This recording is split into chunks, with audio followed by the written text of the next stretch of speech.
one of the pastors here. I'm delighted to share with you this evening. As we consider the emotional passion that was portrayed, you might be tempted to think how awful that they took his life like that. But I don't think so. Yeah, it's awful. But they didn't take his life. He gave it. As a matter of fact, Matthew, Mark, and Luke all agree that the one incident that resulted in Jesus' crucifixion more than anything else was his cleansing of the temple.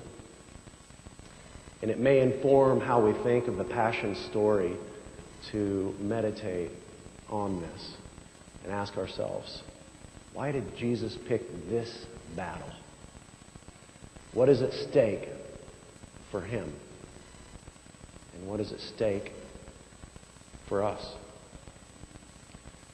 If you'd please rise now for the reading of the Holy Gospel,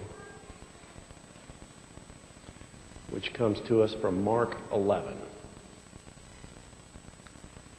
Then they came to Jerusalem, and he entered the temple and began to drive out those who were selling and those who were buying in the temple. He overturned tables of the money changers and the seats of those who sold doves. He would not allow anyone to carry anything through the temple. He was teaching and saying, "Is it not written, 'My house shall be called a house of prayer for all nations'? But you have made it a den of robbers." And when the chief priests and scribes heard, they kept looking for a way to kill him because they were afraid. Because the whole crowd was spellbound by his teaching. Here ends this reading. You may be seated.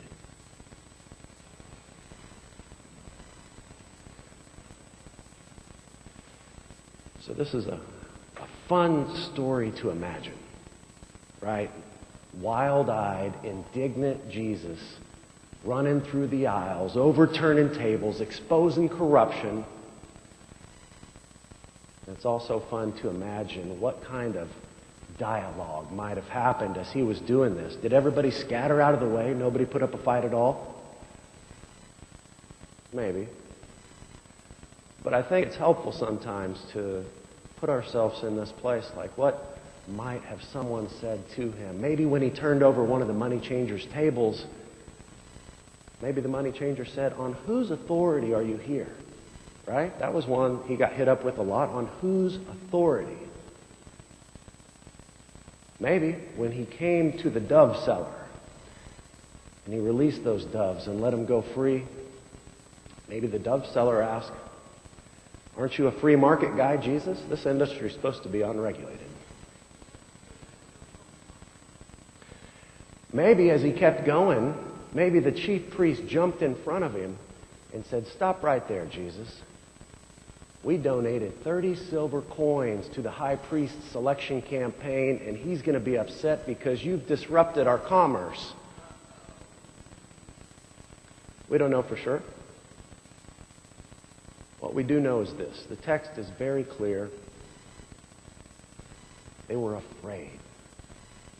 The chief priests and the scribes and their business partners, they were afraid of losing fat stacks of cash, of losing political influence, and they set out to kill him. And it's funny, throughout time it seems like fear and ignorance and greed are just a deadly cocktail for violence. Because you can't speak truth to power, right? I mean, you can, but it's dangerous. You're taking a risk.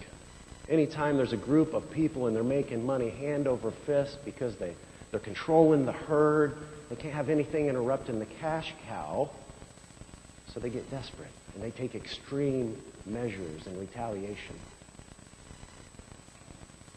Why were none of the Old Testament prophets in a hurry to go preach God's word? Initially, anyway. They all resisted. Because everyone knows what happens to prophets. They disappear. They're not heard from again. Their life expectancy is cut short. Right? Surely Jesus knew this. Surely Jesus remembered the time that he gave a good word in Nazareth. And originally the crowd was spellbound. But then out in the parking lot, they swarmed him in a mob and they tried to kill him. But he slipped through their midst because it was not yet his time. And have you ever noticed the people least likely to want to hear the good news are those people who don't think things are going so bad?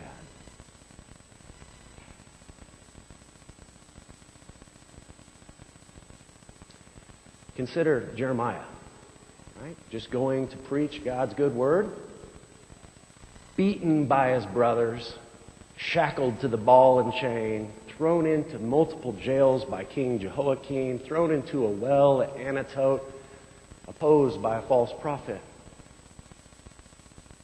It's not fun.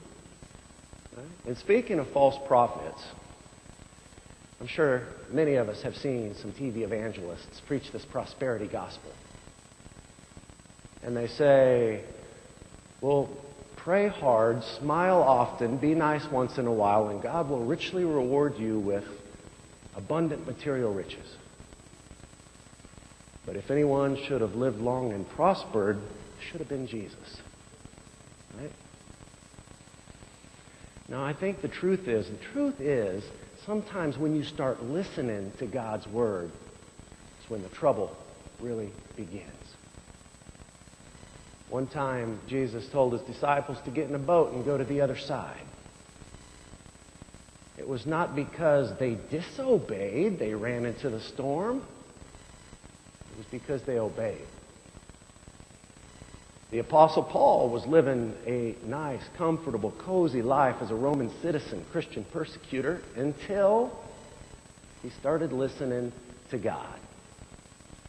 After which time it was routine for him to get flogged and beaten unconscious and ran out of town and imprisoned and eventually killed. Because discipleship involves this exchanging of our own personal agenda for God's agenda. Becoming God-centered displaces our disposition for our selfishness. But as soon as you threaten the empire, as soon as you give them a reason to worry about you, they start pooling their money together and pouring their money together, stirring up propaganda campaigns, hiring media moguls to rationalize bigotry and make cutting social programs sound cool and hip, until you have a crowd that's hyped up on exclusion and prejudice. The high priest keeps stirring them up until they're bloodlusting. You've seen this. I know you know what I'm talking about. The psalmist had. In Psalm 22, for the dogs are all around me. A company of evildoers encircles me. My hands and feet have shriveled. I can count all my bones. They stare and gloat over me. They cast lots and divide my clothing. And that's how the crowd is portrayed at Jesus' trial. Each one, Matthew, Mark, and Luke, all write in elements of Psalm 22 into Jesus' trial to highlight the fact that this crowd that was originally spellbound by his teaching, well, something's happened to that, right? The empire's influence has happened to that until you have a crowd that's bestial and demonic and out for blood.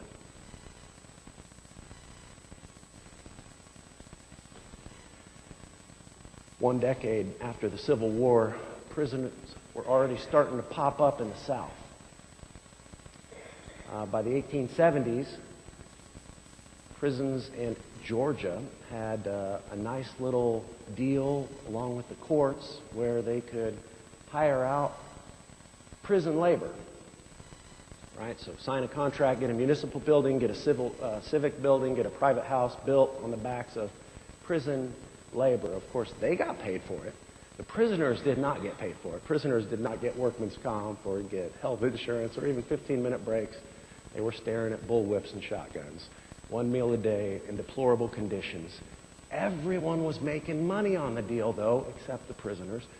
And so their spouses were down at the country club sipping on cocktails while colored people worked themselves to death. Until one day in 1879, Lieutenant Colonel Robert Alston turned congressman. Now, Congressman Alston said, "This is not right. It's worse than slavery. Tomorrow I'm introducing a bill that'll make this illegal." So the next morning he came into the Capitol building. He was ready to introduce his bill. Another congressperson said, "Well, Robert, you going through with it today?" He said, "Yes, I am." Pulled out a revolver from a suit coat pocket and shot him 3 times dead. You can read about it in the book called Murder in the State Capitol. Several decades later, in George Orwell's book, The Clergyman's Daughter, main character, daughter Dorothy, lamented that society has gotten the words love and money mixed up. So this is prophetic, right? So she explores this in the context of 1 Corinthians 13.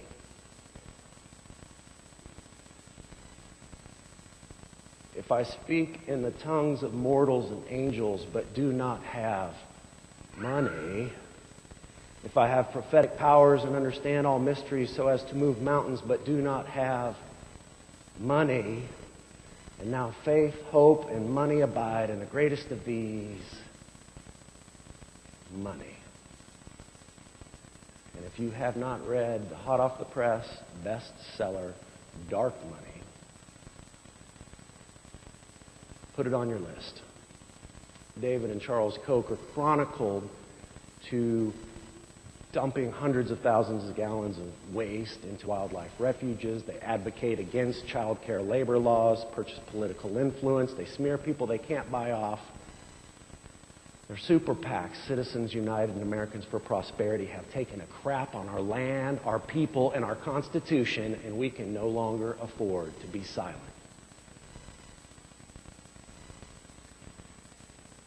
Brothers and sisters,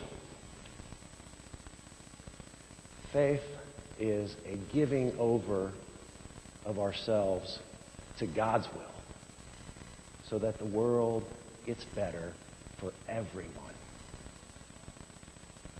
And your invitation tonight is to consider those places where God is calling you to become vulnerable in the name of truth and justice. Have you heard something that sounds like domestic violence next door? Have you seen something down the street that looks like child abuse or child neglect? Have you seen a certain group of people taking advantage of another group of people because they're minorities? Right? Where are those places where the powerful are crushing the powerless? Because that's where Jesus went. And that's where Jesus is. Suffering with the suffering. And that's where we are called to go. And as he takes his last breath and they lower him down from the cross, the sun is eclipsed, the mountains tremble, and darkness falls upon us. With the grinding of rock on rock sound, his tomb is sealed, and we must go now scattering into the night in deep despair. What hope have we?